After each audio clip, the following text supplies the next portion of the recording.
सब करा जाए अच्छा से।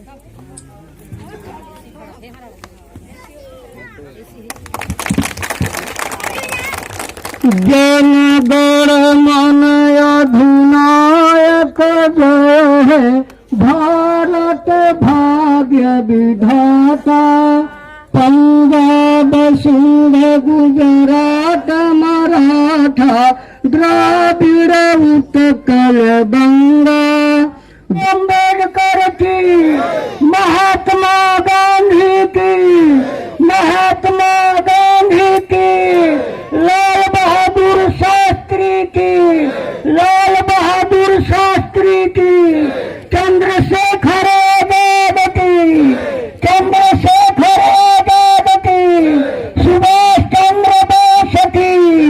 नमस्कार, एक बार फिर से स्वागत है फास्ट प्लस न्यूज में। उपस्थित है जनपद कुशीनगर के बरवा कोटवा ग्राम सभा में।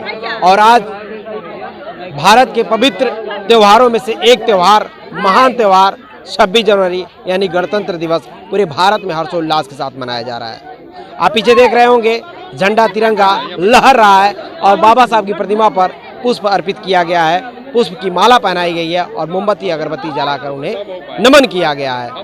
जी हाँ, अभी बरवा कोटवा के वर्तमान प्रधान और प्रधान संघ के अध्यक्ष रंजीत कनौजिया जी ने अपने उद्बोधन में ग्राम सभा के विकास के साथ साथ ग्राम सभा की जनता को 74वें गणतंत्र दिवस की ढेर सारी शुभकामनाएं दी और विकास के लिए बहुत सारे वादे भी किए। मिलेंगे रंजीत कनौजिया जी से और जाने का प्रयास करेंगे गणतंत्र दिवस को लेकर जनता के साथ साथ अपने ग्राम सभा के साथ साथ अन्य लोगों को क्या संदेश देना चाहते हैं और ग्राम सभा में क्या क्या विकास इन्होंने किया और आगामी क्या क्या विकास करने वाले हैं। बहुत बहुत स्वागत सर, गणतंत्र दिवस की ढेर सारी शुभकामनाएं। जी, आपको भी ढेर सारी शुभकामनाएं। और आज आपके टीवी के माध्यम से देश के समस्त देशवासियों को हमारे ग्राम सभा बरवा कोटवा की तरफ से इस गणतंत्र दिवस की ढेर सारी हार्दिक बधाई और शुभकामनाएं। सर, जहां तक कि देखा जाए कि ये बरवा कोटवा की जनता आपको बड़ी उम्मीद के साथ चुनाव जिताई और बहुत ही अच्छे मतों से आपने जीत हासिल की। विकास के क्षेत्र में बात करना चाहेंगे सर, अभी तक आपने 2 साल का लगभग समय होने जा रहा है, क्या क्या विकास के क्षेत्र में आपने दिया? अब तक हम बड़े ही अथक प्रयासों से मैं इस गांव में बिजली, सड़क, नाली ये सारे पे मैंने काम किया है और लगभग हमारे सभी ग्रामवासी हमारे काम से संतुष्ट हैं। हमने पंचायत भवन का भी निर्माण कराया, गरीबों घर के बच्चे पढ़ते प्राइमरी पाठशाला का हमने निर्माण करवाया, जगह जगह रोड और नाली और खड़ंजे का हमने निर्माण कराया। जहाँ जितनी ज़रूरतें पड़ती हैं वहाँ मैं अपनी क्षमता अनुसार, क्षमता से बढ़ के भी मैंने काम करवाया है। और अभी मैं हर महीने खुली बैठक करा के अब स्वयं ग्रामीणों से अपने पूछता हूँ कि आप लोग बता दीजिए कि और क्या कमी है, तो मैं जनता की खुली बैठक में ही निर्णय करता हूं कि कहाँ कौन सा काम होना चाहिए और जो जनता तय करती है उस काम को मैं बखूबी करता हूं। सर, जहाँ तक कि आपने इतने सारे विकास को गिनाया, अभी उद्बोधन में हमने सुना, तो जानना चाहेंगे सर अभी आगे क्या क्या विकास तत्कालीन में होने वाला है आपके ग्राम सभा में? अभी तत्कालीन में चूंकि ये टोला आज़ादी के बाद से ये टोला कटा हुआ था हमारे मुख्य ग्राम सभा से।